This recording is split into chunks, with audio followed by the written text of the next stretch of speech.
Tonight, after the damning COVID inquiry report published yesterday, a leading expert on infectious diseases voices his frustration over our lack of preparedness for the pandemic.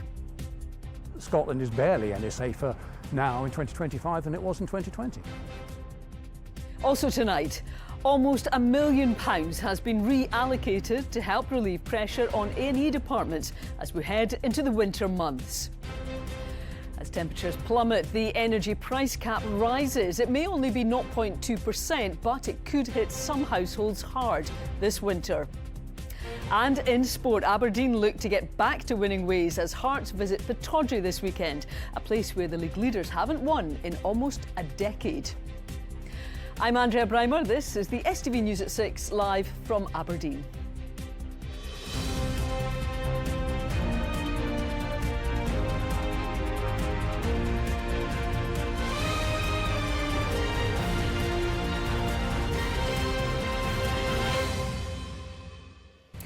Good evening. Yesterday, we heard damning evidence from the COVID inquiry that the UK's response to the pandemic was too little, too late. Today, one of Scotland's leading experts in the spread of infectious diseases has told STV News we're barely any safer now from the risk of another pandemic. Our reporter Gordon Cree spoke to Professor Mark Woolhouse about his frustration that warnings about a lack of preparedness back in early 2020 were not listened to.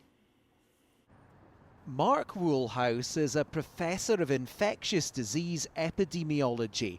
The report from the UK COVID-19 inquiry highlights how he repeatedly contacted the chief medical officer in early 2020, worried that Scotland wasn't ready for a pandemic, but felt those concerns were brushed off. One of the reasons that was frustrating is we'd been there before. Remember the swine flu pandemic of 2009-2010? The Royal Society of Edinburgh produced a report, I helped write it, saying exactly what we needed to do in the early stages of the next pandemic. It was all there in black and white on paper. It wasn't acted on. The inquiry chair, Baroness Hallett, has made 19 recommendations, including that a wider range of experts should be invited to advise government and that there needs to be better communication between the UK and devolved administrations. I expect that the recommendations in this report will be acted upon and implemented in a timely manner to better protect the people of Scotland and the rest of the United Kingdom. Unless the lessons are learned and fundamental change is implemented, the human and financial cost and sacrifice of the COVID-19 pandemic will have been in vain. If there was to be another pandemic imminently, aside from the recent memory of the last one, are we any better prepared now than in 2020? So you mean, have those channels of communication been opened? Well, no, they haven't. Last year ago, a committee that I was on recommended changes to the way that our understanding of a pandemic would develop in the early months by bringing in the wider academic community to help advise the public health agencies. That proposal was badly watered down. It has been implemented, but it's not what was originally envisaged. And I think as a consequence of that, Scotland is barely any safer now in 2025 than it was in 2020. People will find that quite an astonishing thing to hear. You're basically saying lessons have not been learned. I find it quite astonishing myself. Gordon Cree, STV News, Edinburgh. Almost £1 million has been reallocated to help relieve pressures on accident and emergency departments and improve patient flow during the busy winter months. The Health Secretary announced the funds as temperatures dropped across the north of the country, ramping up demand on the health service. Oliver Wright has the story. Winter is always a busy time for the NHS. It's a cycle staff here at Aberdeen's Royal Infirmary know all too well. As the mercury falls, the strain on hospitals and paramedic crews only increases. To ease the annual winter squeeze on the ambulance service, the Health Secretary's reallocated almost £1 million of funding. This is about employing extra staff. It's about employing additional hospital ambulance liaison officers, additional general practitioners within the integrated clinical hubs to ensure that we are triaging patients that are looking for answers, looking to know where they need to go in order to receive the care and attention that they need. Aberdeen and the North East has faced plummeting temperatures and snow over the last few days. And with that comes increased risk of slips and falls, putting an already stretched system under more tension. 25 people presented at ARI from falls yesterday, and whilst that's below average for the time of year, doctors anticipate it will only rise. The flow of the department decreases, so people can expect to wait a bit longer. But like I said, we will absolutely get to see everybody that needs to be here. We're not discouraging people who need to come to A&E from coming to A&E. It's just if there is an alternative available, then we'd encourage people to use that first. Across Scotland, flow navigation centres will aim to direct patients to the most appropriate service for their condition. That's something NHS Grampian has already been doing. The Health Secretary's plan also includes £20 million to bolster social care, but nursing leaders say that's just a sticking plaster approach. By moving the investment around, we're actually just moving the problem around. I was speaking to one member of staff who absolutely is dedicated, quite clearly dedicated with what to do, and how she described it to me is there's days that it's mission impossible. While the weather here in the North East looks set to improve over the weekend, those on the front line in our hospitals are concerned for what another winter of added pressure might look like for a service already under phenomenal demand. Oliver Wright, STV News. It's a crisis like never before. Charities in Aberdeen have been responding to the latest energy price cap. Bills for a typical household are due to go up by 0.2%. It is a smaller increase than some predicted, but those helping people in need say bills are already too high. Here's Hayley Bomber. This week's cold weather has thrown the price of energy bills into sharp focus. Have you got any In Aberdeen, this food bank has seen their demand increase by 20% over the past year. High energy bills, they say, are to blame. So today's news of the latest price cap rise is not welcome. Things are definitely at a sort of crisis point. Although we've spoken about this before and we've been at crisis point many times, I think we're really now seeing people who have never had to access a food bank, and that is worrying. The clients that we see are struggling mainly with energy bills, historic debt. A 0.2% increase on the energy price cap come January might not sound like a big increase, but when we compare it with the price cap that was in force in January 2021, 5 years ago, well, it's risen by 54%. The price cap increase didn't come as a surprise to these experts at this energy conference in Glasgow. But as the Chancellor's budget looms, many organisations are calling for action. UK government's got huge levers that it could use in this space. It could meaningfully look to reduce energy costs for people, introduce something like a social tariff that could take hundreds of thousands and millions of households across Britain out of fuel poverty. It's incumbent on it to do the right thing. Westminster has previously said they're looking at ways that bills can be brought down, but wouldn't be drawn on the details of their budget next week. I've got bananas, cauliflower, butternut. I'll have some cauliflower. Brian recently lost his job and says action is desperately needed to lower energy bills. Since this COVID, everything's been up, nae coming down. It's alright for them in their warm houses, they get money just like that for being politicians, but us, we have to work for it or can. So it's just nae right. And something has to be done. As we head further into the winter months, the weather will continue to get colder. But experts warn that the cost of heating our homes is likely to continue to rise. Hayley Bomber, STV News. The energy firm Shell says the controversial Jackdaw gas field off Aberdeen would not significantly impact on the UK's ability to meet its emissions targets. The claim is made as part of an environmental impact assessment of the field 150 miles off the northeast coast. Well, Stephen is here with me now in the studio. And Stephen, this comes off the back of the publication of the Rosebank field, which was made last month. Yes, you might remember that the Court of Session previously ruled that the consenting of the licences for Jackdaw and Equinor's Rosebank was unlawful. That was because it didn't take into account something called Scope 3 emissions. Essentially, that is the emissions that are created when we burn the fuel from these fields. In the case of Jackdaw, it is gas, so, for example, heating our homes. So both Shell and Equinor had to go away, redo their sums, provide these new environmental impact assessments on both of those projects. Shell have now published their one when it comes to Jackdaw. In it says the highest anticipated Scope 3 emissions would be more than 35 million tonnes of CO2 equivalent over the course of 11 years, although it says the more likely figure would be around 23.6 million. Now, to put that into some kind of context, the overall emissions in Scotland in 2023 were 39 million tonnes, but the UK's total emissions last year were 378 million. But the climate campaigners who took the legal action against the granting of the licences for these fields, they say they don't think that these fields will provide more energy security in the UK. The reality is that if the UK doesn't reduce its gas usage, we will continue to be an importer of fossil fuels for the foreseeable future. We already have to import gas, despite the government in the last decade having issued hundreds of new licences and developed dozens of new fields. So the truth is that the only pathway to real energy security and affordable energy for the UK is renewables, not doubling down on fossil fuel production.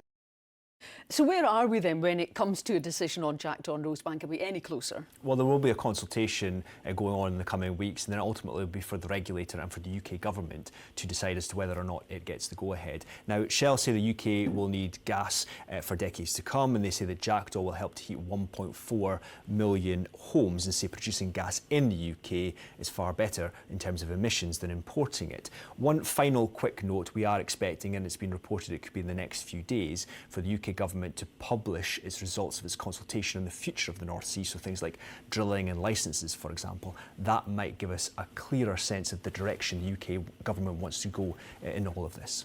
OK, Stephen, thank you. Meanwhile, two leading business figures have urged the Chancellor to scrap the windfall tax and the ban on new oil and gas licences. Martin Gilbert, the former head of Aberdeen Asset Management, and ex-Wood Group boss Sir Ian Wood released a joint statement ahead of Rachel Reeves' budget next week. The pressure's been growing on her to remove the tax on the profits of oil and gas firms. The families of the victims that died in a helicopter crash 3 decades ago will meet with government ministers next month. 25 intelligence experts and 4 Special Forces crew were killed when the Chinook helicopter crashed on the Mull of Kintyre, en route from RAF Aldergrove in Northern Ireland to Fort George near Inverness in 1994. Experts say the families are suffering from frozen trauma caused by the MOD's failure to be transparent over the circumstances of the crash. A man who left an Aberdeen player with a severe injury after throwing part of a seat during a Premiership match has been told he may face jail. Dundee Sheriff Court heard 31-year-old David Gowans threw the item onto the pitch following a league match between Aberdeen and Dundee United at Tannadice on May the 17th. It struck Jack McKenzie on the head, who then had to be stretchered off. Gowans had been a member of the Aberdeen Ultras supporters group. He admitted culpable and reckless conduct last month. Sentence was delayed to allow background reports. Officers in Fife are reminding owners to be vigilant following the theft of vehicles while defrosting. 3 cars were taken from outside properties between 8 and 8:50 this morning. An Audi A3 was stolen from Glenrothes and later traced in Kirkcaldy. A second was a black Hyundai. It was taken from Kinghorn, while a BMW X3 was stolen from Kirkcaldy and discovered nearby. All were taken while left unattended with their engines running.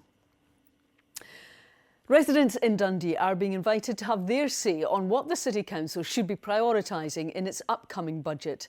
The local authority's consultation is now live, which also asks about the level of council tax for the year ahead.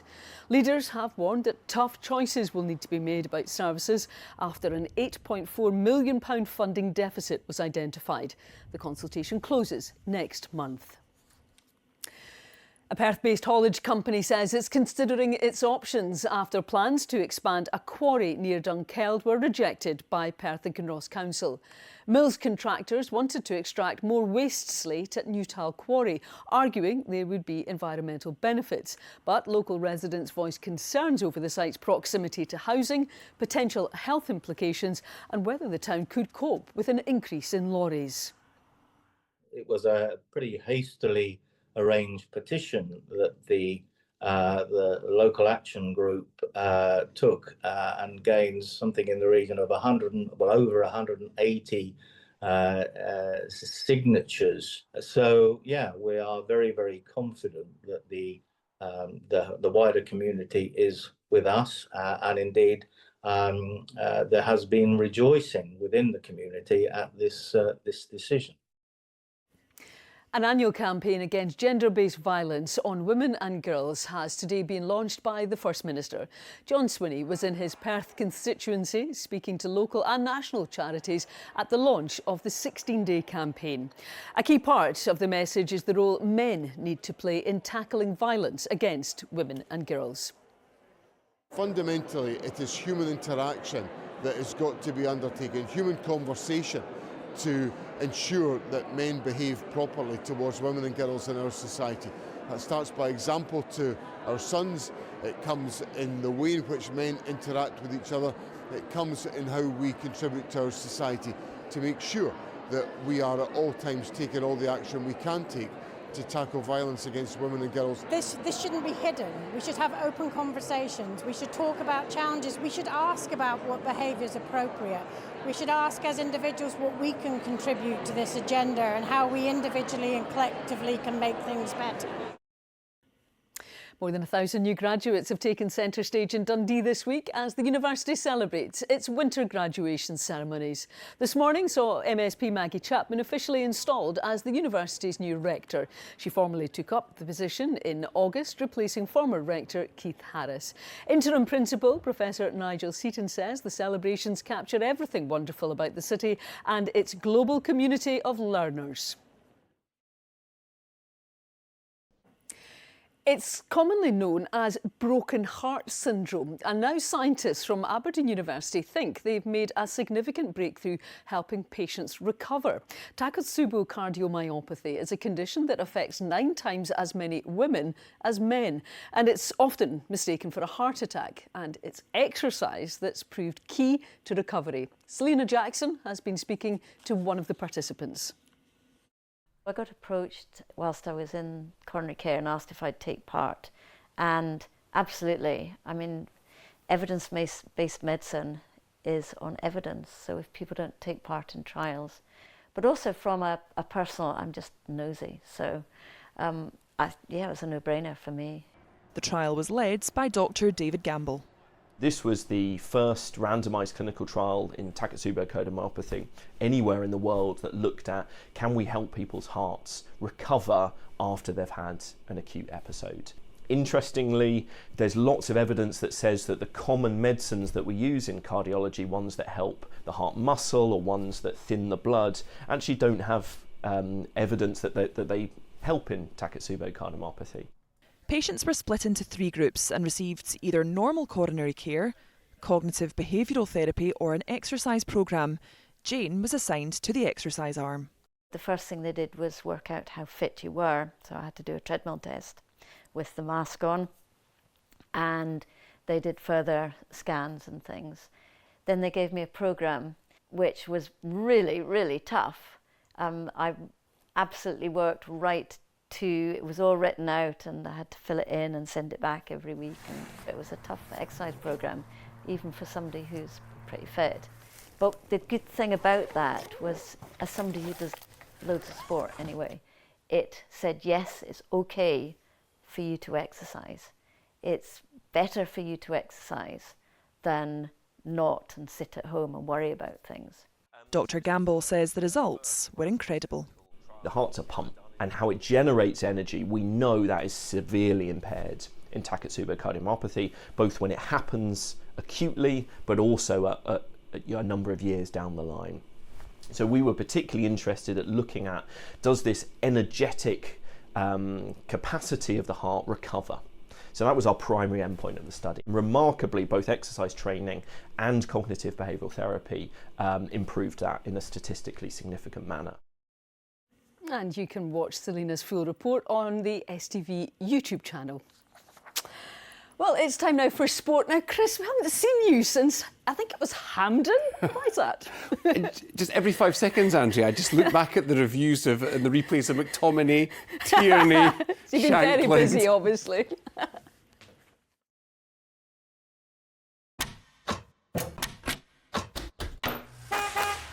Your window to sport. C.R. Smith sponsors STV Sport. Good evening. They sure do lift the spirits. Well, domestic football this weekend, and Aberdeen manager Jimmy Tilleen says he and his players are ready to return to winning ways as he reported an almost fully fit squad for the visit of runaway league leaders Hearts on Sunday. Only long-term absentee defender Christos Tobers is unavailable, leaving the Dons' Swedish manager with a positive selection dilemma. The first meeting of the season between the Dons and Jam Tarts was a sore one for Aberdeen and arguably set the tone for both teams' early campaign as the Reds floundered and the Maroons flourished. But while Aberdeen have shown signs of resurgence of sorts more recently, it'll take an effort similar to the home game in October last year, where a late Ante Palaversa winner preserved the Dons' incredible unbeaten record against Hearts at home, stretching all the way back to 2016. Again, the way the training session this week has been really good. The players feels like they coming together more and more as a team, and more players are back from injuries. Everybody except Tobers was in the sessions this week, so a lot of positive things for a really challenging time now. I think we had 12 games in 6 weeks, and it's so good that everybody look really sharp. But first of all, we start with this game at home at Pittodrie. We're up against a team who I think will be determined to put us in our place and try and have that kind of. There's always been that kind of healthy rivalry, I think, between Hearts and Aberdeen. There's always been teams with similar sized clubs and similar ambitions. So Sunday we have a lot of good players on the pitch, a good test of their abilities to win at a difficult place. The Dons have defenders Alfie Dorrington and Alex Jensen fit, while midfield options Ante Palaversa and Sivert Heltner-Nielsen are also available. With and Alfie, everybody's back in training, so that's good. And then to see how much, but at least the training now full with the team. After, as we said before, after the break, I expect everybody to be back and training really well. So, but it's the first week for some of them, so of course we have to be careful so we don't get setbacks, because we're going to need everyone now when going such intense schedule that we have in front of us. And there's positive injury news in the city of Discovery. Ross Graham will be in the Dundee United squad for the first time this season for tomorrow's visit of Falkirk. The United captain makes a welcome return from injury, as does striker Max Waters. Here's Stephanie Daly. Ross Graham was an integral part of the Dundee United side that secured European football last season. But a hamstring tear in pre-season means the Tangerine skipper hasn't featured at all this term. Tomorrow, Graham will return to the squad for the visit of Falkirk to Tannadice, as will Max Waters, who's been out with a hamstring injury since August. Both Ross and Max will certainly be in the squad, but I think everybody would understand with the length of time that both players have been out. You know, fitness-wise, they're not going to be quite where we need them to be, but we've arranged a friendly next week for those two players in particular, and one or two other members of the squad that are needing some minutes, and we'll gradually build them up to a view to getting them back into the starting 11. After a hat-trick of defeats, Dundee travelled to Hibs, where Dark Blues boss Stephen Presley aims to turn positives into points. There's so much more that we have to do better. We have to create more opportunities, we have to score more goals, and we have to defend. It's not a brilliant tonic, and we're aware of that at this moment in time. But we are striving hard to improve. I do see improvement in a lot of individuals, the likes of Tony Egan, his really good performance against Rangers. He's beginning to get to the levels we expect of him, and Murray, Samuels, even the likes of Digby at 30, we're seeing real improvements in him. So we're seeing a lot of good things, but we have to turn that into a real team performance. Elsewhere tomorrow, Rangers host Livingston, Celtic visit St Mirren, while Kilmarnock welcome Motherwell. Stephanie Daly, STV Sport. Well, into the Championship now. St Johnstone boss Simo Valakari says Saints are ready, like Scotland, to take their chance ahead of the big game in the Championship tomorrow. Well, the top of the table side travel to second top Partick Thistle. Elsewhere tonight, Ross County are at Queen's Park before Arbroath host Raith Rovers tomorrow. As we saw it, Tuesday night, this is the magic of the football. You need to be present, you need to be there, you need to embrace for your moment, your chance, whatever it is. And in football you can play it a different way, and we saw it on Tuesday. And for us, the most important thing is we focus on ourselves. We are ready for it. Well, 3 days on from Scotland's World Cup qualification, there's a sense of Highland pride at the city's Ryan Christie part in the game. Well, his dad Charlie says he still can't quite believe his son's success at the highest level. And the Bournemouth players already inspiring a new generation. Here's Nicola McCally. At the end of an incredible week for Scottish sport, in Inverness they're reflecting on the Ryan Christie connection. At the players' old club, Inverness Caledonian Thistle, Dad Charlie, interim CEO Director of Football, says seeing his son help Scotland qualify for the World Cup was one of the most brilliant moments of his life. It was a dream of mine, to be honest. We come from a footballing family. My father played, my brother played, so he was always going to play football, but I never ever envisaged that he'd play at this level. You know how challenging it is for any player, but it's even more challenging to succeed in sport when you're in the north of Scotland. Sometimes I feel you don't get the same opportunities. But the Scotland thing's always meant a lot to him since he first came into the under-21s. Played a massive part in his life. I think he says that quite openly. So it's a brilliant moment for him. And great for this area, the Highlands too. Ryan Christie rose through the ranks at Cally Thistle, going from a youth player to winning the Scottish Cup. In 2015 he signed for Celtic, with loan spells at Aberdeen over the years. Currently at Bournemouth, there was no rest for the midfielder after Tuesday's Scottish success. Ryan had to report, I think, at midday to Bournemouth, so he's back to training. But no, he's loving it. I spoke to him last night briefly. I think he was just coming down off cloud 9 a little bit last night. He was looking forward to a good night's sleep. So, but no, it's been he's still, but you can tell he's buzzing his voice, and it's great to hear. To be honest, it sort of replicates how we're all feeling, I think, at the moment. And his achievements are being hailed as something for younger players to aspire to. So you have to stay focused, you need to push yourself, and that's exactly what Ryan's done. And there's him off to a World Cup now, which is it's quite incredible, isn't it? Nicola McCally. They are indeed going to the World Cup. That's all from me. Have a great weekend.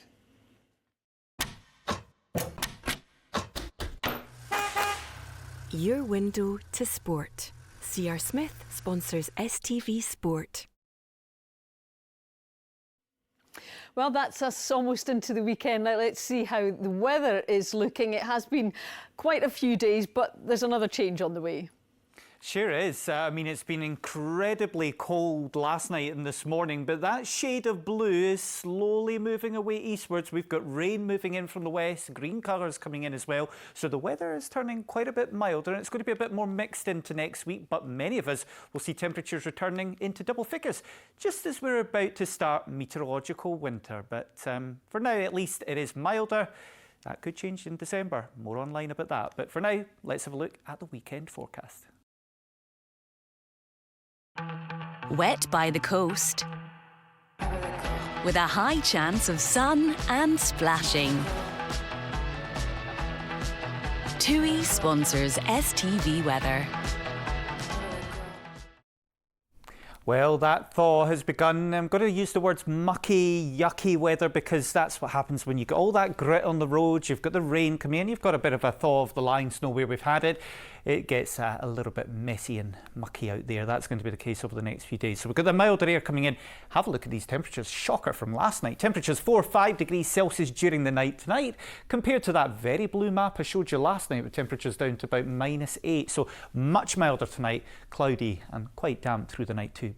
Now early tomorrow morning, 8, 9, 10 o'clock, we've still got cloud and outbreaks of rain, especially Angus, Eastern Fife and Dundee, but that clears away, and then it's a pretty blank map. So good news for you. In the afternoon, there's going to be a lot of dry weather with sunshine. Your top temperatures, OK, we've got a wee shade of blue, well, 5, 6 degrees as we head into parts of Perthshire, 7 or 8 degrees by the time we head to the Angus and also the Fife coast. Now on Sunday we're going to see a weather front across southern parts. That's where the bulk of the rain will be, to the south of us over Edinburgh. But I think here we'll still see some showery outbreaks of rain coming northwards as we head through Sunday. So we've got some heavy showers possible, Dunkeld on Sunday. Monday, Tuesday actually looking not too bad. A lot of dry and bright weather. That's the same for all of us. And then we see some more rain coming in on Wednesday. But look at the temperatures next week. They're rising. By the time we get to Thursday, Dundee, we could be up to 10 degrees Celsius. But a bit of a mixed bag through next week. Bye-bye. TUI sponsors STV Weather.